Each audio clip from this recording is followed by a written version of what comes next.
মধ্যবিত্ত পরিবারের ছেলে শিপন জুনায়েদ সওদাগরের সাথে আড়তে কাজ করে। নতুন বিয়ে করেছে, কিন্তু বউ পালিয়েছে সপ্তাহ হবে। বাবা মা জোর করে নিয়ে এসেছে। অনেক কিছুর পর জানা গেল বউকে কালো জাদু করা হয়েছিল। প্রতিবেশী আরেক ছেলে সে। শিপনের বউয়ের রূপ দেখে তার হিংসে হয়। শিপন এমন সুন্দরী বউ এনেছে যে নিজামের নজর লেগেছে। এখন এই নিয়ে পুরো ঝুমঝুম পড়ে কথা ছড়াছড়ি। কেউ কেউ বলে, আরেকজন বলে,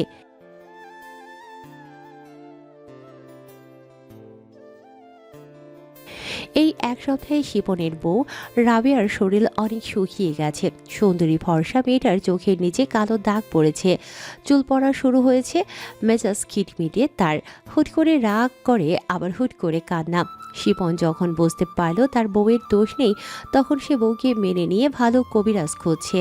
বউকে বাঁচানো উচিত তার। ছেলে হিসেবে শিপন অনেক ভদ্র ও নর্ম। বেশি রাগ বা নিজেকে আহামরি মহৎ ভাবতেই হবে এমন না। সবাইকে সম্মান দিয়ে চলে, বউকে ভালোবাসে খুব।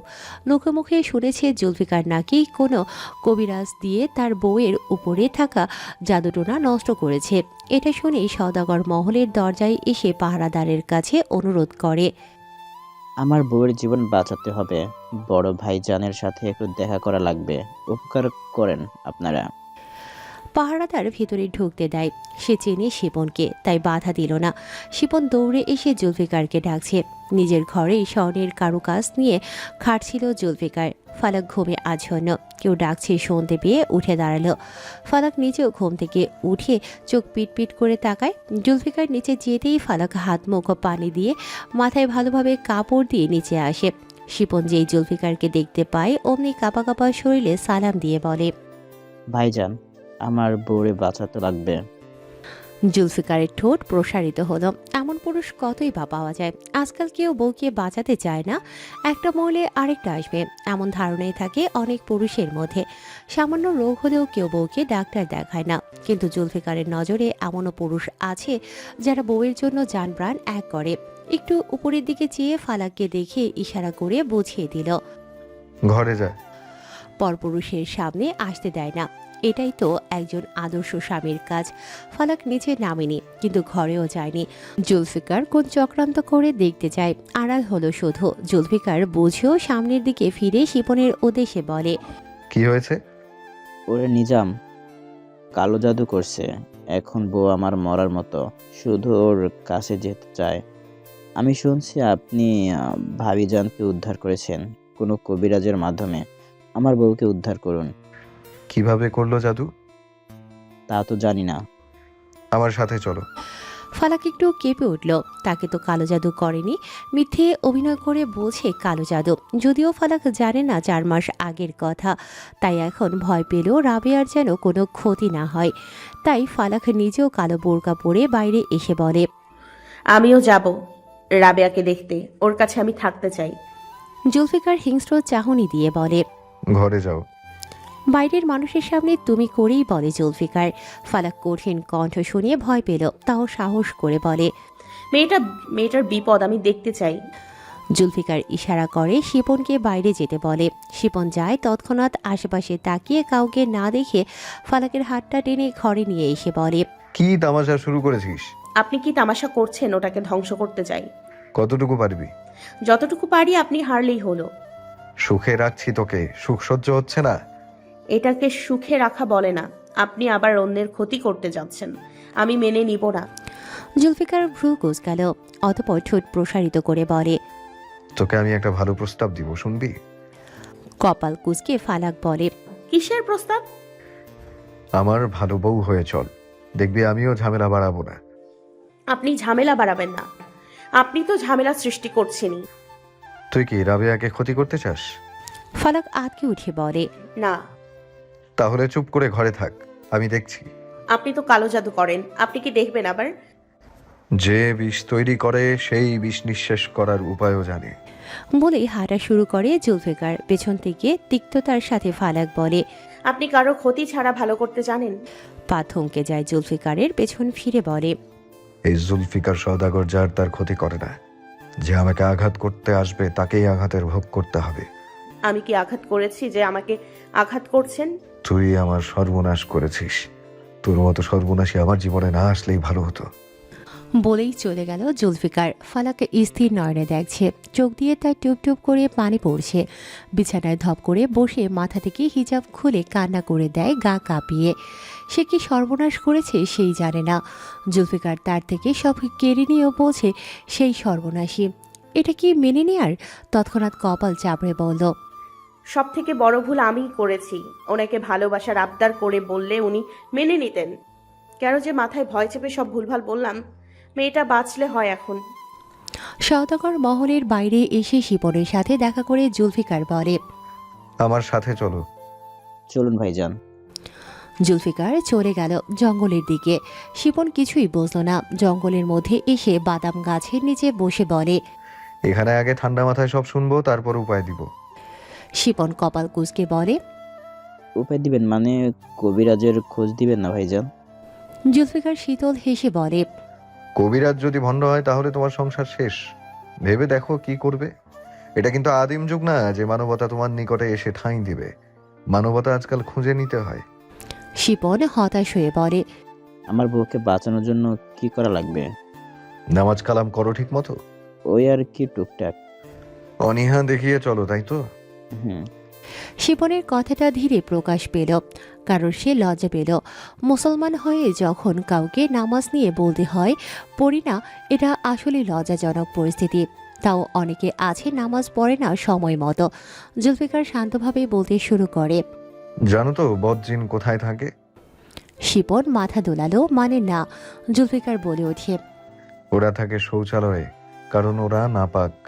আর ওদের দিয়েই কিন্তু জাদু টোনা করা হয়। ভালো জিন কিন্তু কারো ক্ষতি করে না, আবার এইসব শিরক কাজ করে না। ওরা আল্লাহকে ভয় পায়। আবার বদজিনরা সবার ক্ষতি করতে পারে না। ক্ষতি তারই করে যে ব্যক্তি নিজে তার ধর্ম অনুসরণ করে চলে না। পবিত্র ব্যক্তিদের ওপরে সব জাদু টোনা কাজ করে না। তার মানে বুঝতেই পারছো জাদু টোনা কার উপরে খাটবে। শিপনের গা শিউরে উঠছে এসব শুনে। জুলফিকার আশ্বস্ত করে বলে, বিপদ যখন আছে তার সমাধানও আছে। তুমি দুশ্চিন্তা করো না। আমি কিছু কাজ দিব, ওগুলো করবে। আর সন্ধ্যার দিকে আমার সাথে দেখা দিও। আমি কিছু দিব, ওটাই পানির সাথে মিশিয়ে খাইয়ে দিও তোমার বউকে। তাহলেই কাজ হবে ইনশাআল্লাহ। শিপন অবাকের সাথে বলে ওঠে, আপনি জাদুটোনা সরাতে পারেন। আপনি তাহলে কবিরাজি জানেন? আপনি কবিরাজ? জুলফিকার ভ্রু কুঁচকে বলে, কবিরাজ হতে যাব কোন দুঃখে। তবে কবিরাজি নিয়ম জানি। এটা যেন কেউ ভুল করেও না শুনে, তাহলে তোমার বউকে তুমি চিরতরে হারাবে। শিপন মাথা দোলালো, সম্মতি দিল জুলফিকারের কথাতে। জুলফিকারকে ভয় পায় সে। যেখানে মেম্বার চেয়ারম্যান চলে জুলফিকারের ইশারায়, সেখানে এরা তো ঠুনকো। শিপন চলে যেতেই মগডাল থেকে লাফ দিয়ে জুলফিকারের পায়ের কাছে বসে চিৎকার করে বলে, ইয়া হাবিবি, কবিরাজ বাবা, আপনার পায়ে দর্শন পেতে এসেছি। ফরহাদকে এভাবে দেখে জুলফিকার মৃদু হেসে বলে, আমার জীবনে মীর জাফরের কোনো স্থান নেই। আপনার জীবনে স্থান না থাকলেও কবিরাজ জুলফিকার বাবার অন্তরে ঠিকই জায়গা আছে। জুলফিকার হুঙ্কার ছেড়ে বলে, আমি কোনো কবিরাজ টবিরাজ বাবা নই। তাহলে কি জাদু বাবা? লাথি মেরে তোর নাক ফাটিয়ে দেব। সামনে থেকে সর মীর জাফরের বংশধর। মির্জাফর জিহ্বা কামড়ে বলে, এভাবে বলতে নেই গুরু। তুমি না ভালো মানুষ, নেক কাজ করো, এগুলো বললে তো আল্লাহ পাপ দেবে। আমি কোথায় ভালো কাজ করলাম? আমি তো পাপী। আমার মতো মানুষের সঙ্গে তোদের মানায় না। সামনে থেকে সর এখন। এটা ভুল জানতাম, তাই সব সঠিক জেনেছি। ভ্রুকুটি করে জুলফিকার বলে, কি জেনেছিস? এই যে তুমি কবিরাজি করো, নিজের বউয়ের বেলা কবিরাজি করতে দেখেছিলি যে এখন এসে বলছিস আমি সব পারি? তোমার বইয়ের শরীরে এর বাপের রক্ত, যেটার সাথে আছে রাশির দোষ। এই জন্যই তো তোমার বইয়ের শরীরে বিষ কাটাতে সাপের ব্যবহার করেছিলাম। কিন্তু উপায় তো তুমিই দিয়েছিলে। তোমার শরীরের বিষয়ে ঘাটতে গিয়ে তোমার বইয়ের জাদুটনা নষ্ট করতে পেরেছিলাম। হয়েছে জ্ঞান দেয়া। আমার বউয়ের প্রতি যখন এতই দরদ, তাহলে ওই গভীর রাতে বাড়ি থেকে পালানোর সুযোগ দিলি কেন? আমি তো দেইনি। আমার ঘুমের সুযোগ পেয়ে তোমার বউ পালিয়েছে। তোর ঘুমের কপালে লাথি মারি। সে তুমি মারতেই পারো, শুধু শেষবারের মতো ক্ষমা করে দাও। কোনো ক্ষমা পাবে না তুমি। আমার রাস্তা থেকে সরে যাও। তোমার রাস্তা থেকে সরে গেলে তুমি একা কিভাবে লড়বে? এই 4 মাস যেভাবে করেছি ঠিক সেভাবে। এমন করো না গুরু, আমার কথা শোনো। তোমার খাস দাস ছিলাম আমি, একটু মানবতা দেখাও। তোর মতো মির্জাফরের উপর মানবতা দেখালে আমার আরেক পাপ হবে। এর থেকে ভালো নিজের মতো করে নিজের শত্রু দমন করব। সবার আগে নিজের সন্তান পৃথিবীতে আসলে তাকে মেরে ফেলবো। মির্জাফর চুপ করে শুনল। পেছনে গাছের আড়ালে থাকা চিত্রা ও জেহের শুনছে চুপ করে। চিত্রা বিড়বিড় করে জেহেরের দিকে ফিরে বলে, শুনছো ভাইজান, আমাদের বংশের প্রথম সন্তান তাকে শেষ করে দিবে নিজে বাবা হয়ে। এরকম কাফেরের ধ্বংস করা অতি আবশ্যক। কোনো একটা উপায় বের করো যাতে শয়তানকে শেষ করা যায়। জেহের ভরসা করে চিত্রাকে, কারণ চিত্রাই তাকে এখানে এনেছে ছলে বলে। দুজন যেন এক হয়ে জুলফিকারের বিনাশ করবে। কিন্তু চিত্রার মনের কথা তো শুধু সেই জানে। মুখে আতঙ্ক নিয়ে দেখছে চিত্রা। জেহের চশমা ঠিক করে বলে, ওই গুপ্ত গুহায় ঢোকার ব্যবস্থা করতে হবে। তুমি কি পারবে আমাকে সাহায্য করতে? ওখানে আছে জুলফিকারের জাদু, রাজ্যের সকল প্রকার জিনিস। আমি? হ্যাঁ তুমি। কেন, ঘাবড়ে গেলে নাকি? ঘাবড়াবার মতোই কথা বলছো ভাইজান। আমি বরং এক কাজ করি, ভাইয়াকে বলে একটা কেস করি, তাহলে তো সব সমাধান হয়। জেহের একটু ভেবে থামিয়ে দিয়ে বলে, লেমন আমার উপকার করবে না। চিত্রা ভ্রুকুটি করে বলে, কেন? কারণ একটু থেমে আবারও বলে, একজন শিক্ষিত পুলিশ সেসবে বিশ্বাসী না, এটাই স্বাভাবিক। তুমি নিজ চোখে প্রমাণ পেয়েছো, তাই আবার সঙ্গ দিচ্ছ। লেমন তা না, ও অনেক আধুনিক চিন্তাধারার মধ্যে থাকে। একটা দিক দেখালেও আরেকটা দিক বের করবে।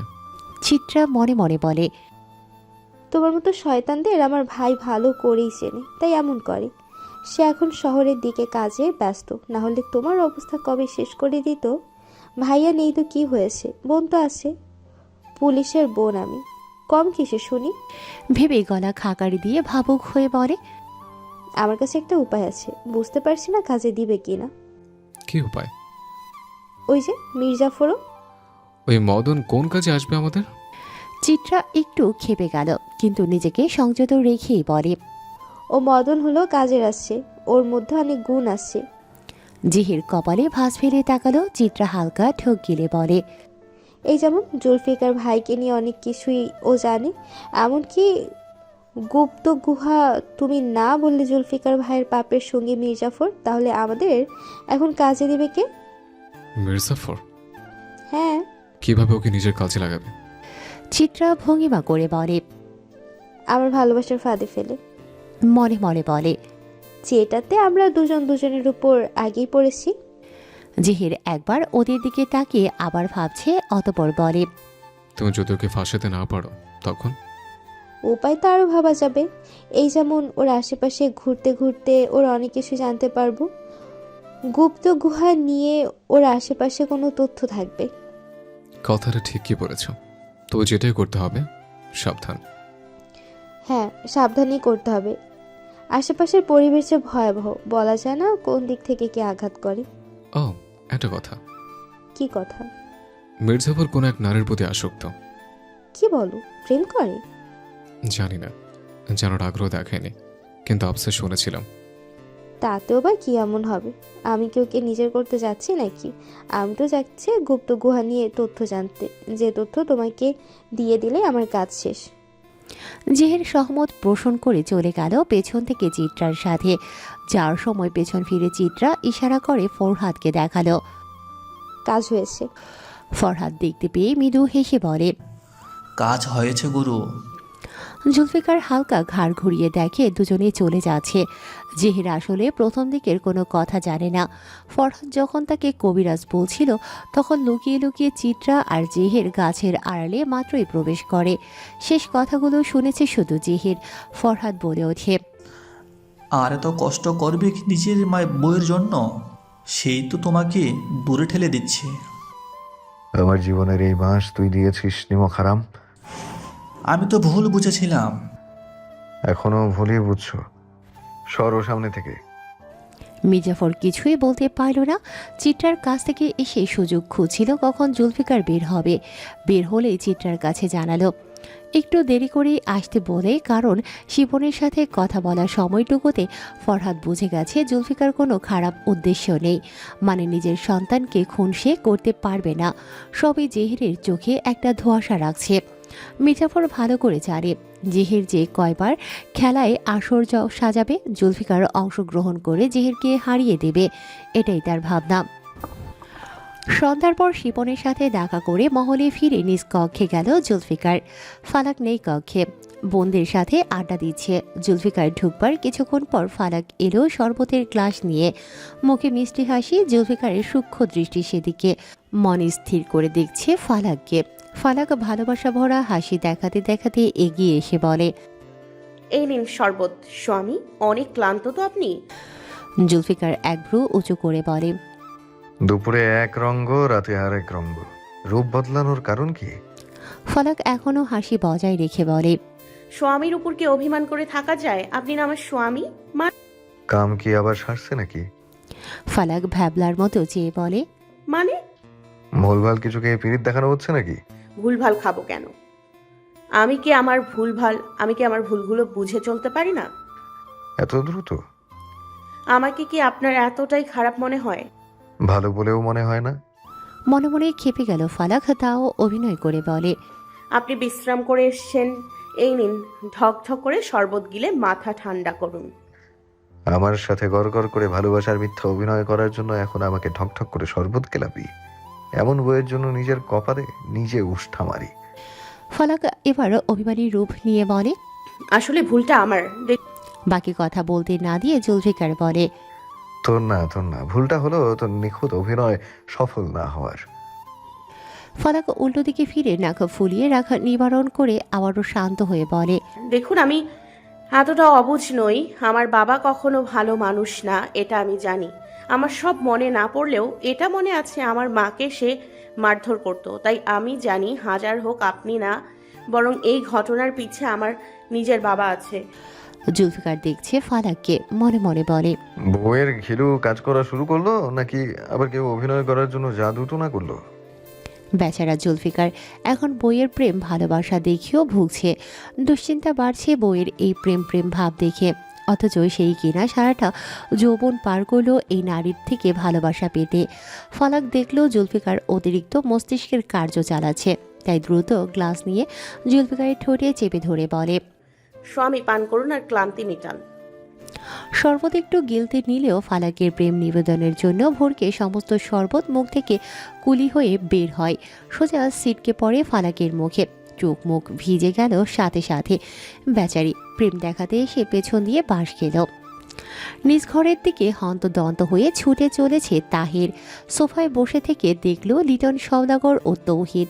জাহানারা রান্নাঘর থেকে বের হয়ে ছেলেকে এভাবে হাঁটতে দেখে পিছু ডাক দিলেন। বাবু, কি হয়েছে তোর? শুনল না তাহির। তৌহিদ ভ্রুকুটি করে ছেলেকে দেখল। তাহিরকে যেতে দেখে জাহানারার দিকে চেয়ে বলে, ছেলের কাছে গিয়ে একটু কথা বলো, জিজ্ঞাসা করে দেখো তো মেজাজ একটু চড়াও কেন। জাহানারা চলে গেল। তৌহিদের কল আসলো, সে চলে গেল নিজের কাজে। একা বসে আছে লিটন সওদাগর। তাহিরের ঘর থেকে আর্তনাদ আসে, চিৎকার করে কান্না করে তাহির। জাহানারা এসে ছেলেকে জড়িয়ে ধরে জিজ্ঞাসা করে, কি হয়েছে বাবু? তাহির এখনো কান্না করতে করতে বলে, আমার মাঝে কমতি কিসের আম্মিজান? জাহানারা মাথা নেড়ে বলে, কোনো কমতি নেই, কি হয়েছে? আমি ওকে ভালোবেসে নিজেকে বদলে নিলাম। আমার মাঝে থাকা যেসব বাজে স্বভাব, ওর অপছন্দ, সব কিছু আমি ত্যাগ করলাম। আর ও কি না আমাকে বুঝলো না। জাহানারা বুঝতে পারল ছেলে কোনো মেয়ের প্রেমে ফেসেছে। তাহিরের এই কথাটুকু দরজার কাছে এসে শুনতে পায় লিটন সওদাগর। ভেবেছিল বাবা নেই, সে এসে সামলাবে একটু। তার সাথে তাহিরের ভালোই ভাব জমেছে, কিন্তু তাহিরের প্রেমের কথা শুনে থেমে গেল। পেছন ফিরে হাঁটা শুরু করেন। তখনই জাহানারা প্রশ্ন করে, কে সেই মেয়ে? চিত্রা। নিজের মেয়ের নাম শুনেই পা থেমে গেল লিটন সওদাগরের। চিত্রার জন্য তাহের বদলেছে তাহলে ভাবছে আর মুখে হাসি ফোটালেন। তাহেরের পরিবর্তন নিজ চোখেই দেখেছেন তিনি। তাহের তার মেয়েকে কতটা ভালোবাসে বুঝতে বাকি রইল না। মনে মনে সিদ্ধান্ত নিলেন চিত্রার সাথে তাহেরের বিয়ে দেবেন, কিন্তু আবারও থমকে গেলেন তাহেরের কথা শুনে। কিন্তু ও কিনা আমাকে না বুঝে উল্টো একটা ভ্যান চালকের সাথে প্রেম করে।